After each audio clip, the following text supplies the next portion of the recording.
اور یہاں تک کہ امام جعفر صادق رحمہ اللہ کے متعلق ان کی کتاب کے اندر یہ بات ثابت ہے کہ وہ زرارہ بن عایون کے اوپر لعنت کیا کرتے تھے. ایسا شخص جس کو خود مولا علی نے کاذب، عاصم، خائن، غادر کہا ہو، وہ تمہارا خلیفہ کیسے ہو سکتا ہے؟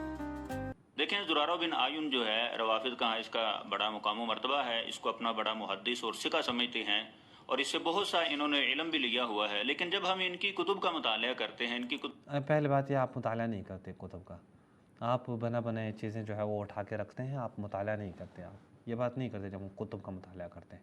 ناراض مت ہونا، لیکن یہ بات درست ہے. جو اسکین بھی آپ نے پیش کیے ہیں نا، وہ آپ نے ویب سائٹ سے لیے، ایک عربی ویب سائٹ ہے. ہمیں تو پتہ ہے نا، ہمیں تو ان ساری چیزوں کا پتہ ہے. وہ ایک عربی ویب سائٹ ہے، وہاں سے آپ نے لی ہے. کتب کو کھول کے دیکھتے ہیں تو اس سے یہ بات واضح ہو جاتی ہے کہ زرارہ بن عایون جو تھا، اس سے انہی کے ائمہ کرام اعلان برات بھی کیا کرتے تھے، اس پر تان کرتے تھے. اچھا، یہ اسکین جو اس نے دکھایا ہے نا، قسم سے پہلی بات تو یہ ہے نا کہ یہ کتنی خیانت کر رہے ہیں کہ اس اسکین کے یعنی جو چیزیں ہائی لائٹ بھی کیے نا اس نے، اور رنگ بھی کیا، کلر بھی دیا ہے، وہ بھی پورا نہیں پڑ رہا ابھی آپ کے سامنے. یہاں پہ کیا ہے؟ یہاں پہ یہ ہے کہ ائمہ علیہ السلام نے زرارہ سے براءت، طعن اور جو لعن کیا ان کے اوپر، حتی لا یعرفہ المخالفون بالمذہب، تاکہ ائمہ کے جو مخالف لوگ ہیں وہ زرارہ کو پہچان نہ سکیں کہ زرارہ شیعہ ہے یا زرارہ حضرت امام صادق علیہ السلام کے قریبی شاگرد ہیں. ابھی میں آپ کو بتاتا ہوں، احادیث میں بتاتا ہوں، لیکن یہ آپ پوری نہیں پڑھتے. یہ حتیٰ کہ بعد والا جملہ نہیں پڑھتا. اور یہاں تک کہ امام جعفر صادق رحمہ اللہ کے متعلق ان کی کتاب کے اندر یہ بات ثابت ہے کہ وہ زرارہ بن عایون کے اوپر لعنت کیا کرتے تھے. ہاں، یہ دو روایتیں آپ دیکھیں. ما احدث احد فی الاسلام ما احدث زرارہ من البدع لعنہ اللہ، هذا قول ابی عبداللہ. ایک یہ روایت ہے کہ زرارہ پہ لعنت ہے کہ انہوں نے اسلام میں سب سے زیادہ بدعتیں کی ہیں. دوسری روایت میں 3 دفعہ زرارہ پہ لعنت ہے. اب یہ دونوں روایت میں آپ کو دکھاتا ہوں. کوئی ضعیف روایات اٹھا کر، ضعیف روایات وہ اٹھا کر اس کے اوپر مقدمہ باندھ رہے ہیں، اور ہم جب ان کے مقابلے میں لے کے آ رہے ہیں بخاری اور مسلم سے، وہ ہم بھی کہتے ہیں نہیں بخاری اور مسلم وہ اس میں زہری کا ادراج تھا بغیر دلیل کے، وہ بھی نہیں مانتے زہری کا ادراج. ہم جب لے کے آتے ہیں کہ مولا علی کی نظر میں جناب ابوبکر و عمر وہ کاذباً، عاصماً، خائناً، غادراً ہیں، کہتے ہیں نہیں بھائی وہ تو زہری کا ادراج ہے. اس کو بھی ابھی کہنا شروع کیا کہ زہری کا ادراج ہے. ہم کہتے ہیں کہ بھئی حضرت زہرا ناراض ہو گئی تھی ابوبکر سے، وہ فلاں فلاں، کہتے ہیں نہیں بھائی یہ تو زہری کا ادراج ہے.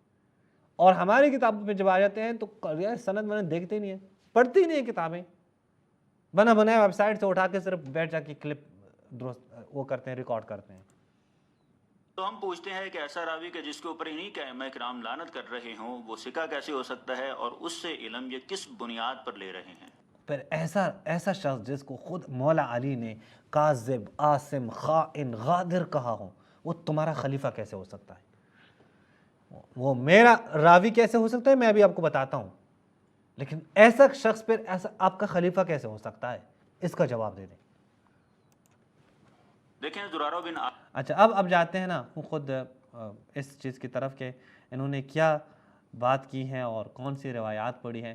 یہ میں آپ کے سامنے بھی پیش کرتا ہوں، وہی روایت جو اس نے پڑھی ہے، اور اس کے آپ دیکھیں وہ دونوں روایات وہ ضعیف ہیں، دونوں روایات ضعیف ہیں. یہ ہے معجم رجال الحدیث، معجم الرجال الحدیث، دیکھ سکتے ہیں یہ کن کی ہیں؟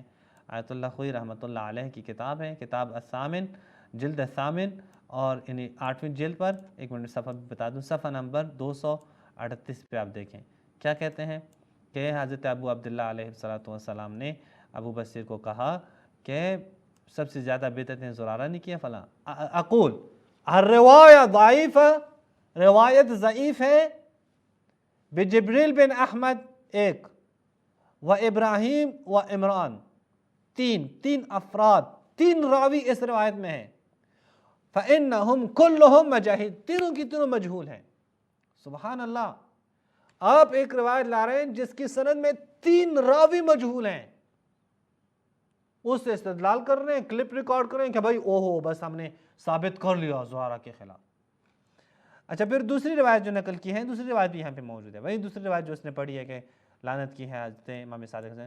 الروایہ ضعیفہ فَإِنَّ عَمَّارًا مہمل، اس میں جو عمار ہے وہ محمل میں عمار بن مبارک، اور حسن مجہول ہیں، حسن ابن قلیب مجہول ہے. یہاں 2 راوی اس روایت میں بھی.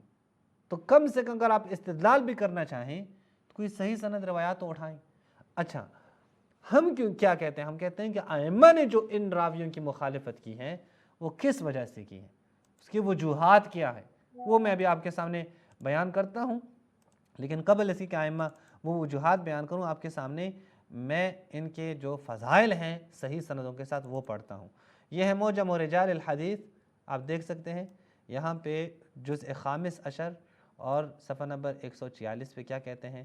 امام صادق علیہ السلام، صحیح روایت ہے، امام صادق علیہ السلام فرماتے ہیں ما اجد احدا احیا ذکرنا و احادیث ابی، میں کسی کو بھی نہیں پاتا جس نے اتنے مقدار میں ہمارے ذکر کو احیا کیا ہوں، زندہ رکھا ہوں، میرے والد کے احادیث کو زندہ رکھا ہوں، احادیث کی حفاظت کی ہوں، مگر کون کون؟ زرارہ، ابو بصیر، لیث المرادی، محمد ابن مسلم اور برید بن معاویہ العجلی۔ ابو بصیر، لیث مرادی، یہ 4 افراد جو ہیں واضح افراد، واضح۔ وَلَوْلَا هَؤُلَاءِ، اگر یہ 4 نہ ہوتے، مَا كَانَ أَحَدْ يَسْتَنبِطْ هَذَا، تو پھر کوئی بھی وہ ان احادیث کی پاس نہ پہنچ سکتے، احادیث کی حفاظت نہ کر سکتے۔ هَؤُلَاءِ حُفَاظُ الدین، دین کی حفاظت کرنے والے یہ ہیں۔ اللہ کے حلال اور حرام جو میرے والد نے بیان کیے ہیں، میرے والد کے امناء امین افراد یہ لوگ ہیں۔ وَهُمُ السَّابِقُونَ إِلَيْنَا فِي الدُّنْيَا، دنیا میں ہماری طرف سبقت کرنے والے یہ لوگ ہیں۔ وَالسَّابِقُونَ إِلَيْنَا فِي الْآخِرَةِ، آخرت میں ہماری طرف سبقت کرنے والے بھی یہی لوگ ہوں گے۔ یہ ایک روایت جو صحیح سند کے ساتھ میں نے آپ کے سامنے پیش کی۔ اب دوسری روایت بھی دیکھیں، یہ بھی صحیح سند ہے، صحیح سند کے ساتھ روایت پیش کیا کریں جناب؟ معجم رجال الحدیث للامام الخوئی، معجم رجال الحدیث، یہ اس کے 18ویں جلد پر صفحہ نمبر 268 پہ، صحیح جمیل ابن دراج۔ امام صادق علیہ السلام فرماتے ہیں جنت کی بشارت ہے انہیں، کن کو؟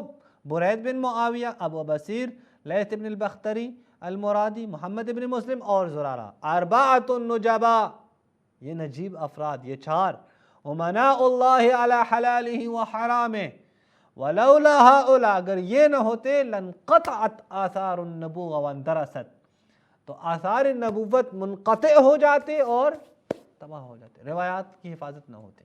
یہ 4 افراد ہیں جنہوں نے جو ہے وہ مختلف جگہوں پہ انہوں نے مشکلات اور مصائب کا سامنا کر کے یہ سارے کام کیے ہیں۔ اچھا، یہ تیسری روایت بھی دیکھیں، یہ معجم رجال الحدیث کے 18ویں جلد پر صحیحۃ البقباق عن ابی عبداللہ علیہ السلام، اگر اسکرین پہ آ جائیں، عن ابی عبداللہ علیہ السلام انہ قال اربعۃ احب الناس الیہ، سب سے زیادہ عزیز اور محبوب لوگ میرے ہاں کون ہیں؟ وہ 4 افراد ہیں، برید ابن معاویہ، زرارہ، محمد ابن مسلم، ابو جعفر الاحول۔ یہ جو میں آپ کے سامنے پیش کرتا ہوں یہ افراد ہیں، ان کی جو صحیح سندوں میں ان کے فضائل ذرا چیک کریں آپ۔ اب آتے ہیں، ہم ان کو بتاتے ہیں کہ ائمہ نے ان میں سے بعض راویوں پہ کیوں ان سے براعت کی ہے، کیوں ان کی عیبجوئی کی ہے، کیوں ان کا نقص بیان کیا، یہ خود ائمہ نے صحیح سند روایات میں بیان کیا ہے کہ ہم کیوں یہ کام کرتے ہیں۔ یہ معجم رجال الحدیث دیکھیں ذرا، جو آپ لے کے آئے تھے وہ تو ضعیف ہے، لیکن اس کے جواب میں جو کچھ دے رہا ہوں وہ صحیح سند ہے۔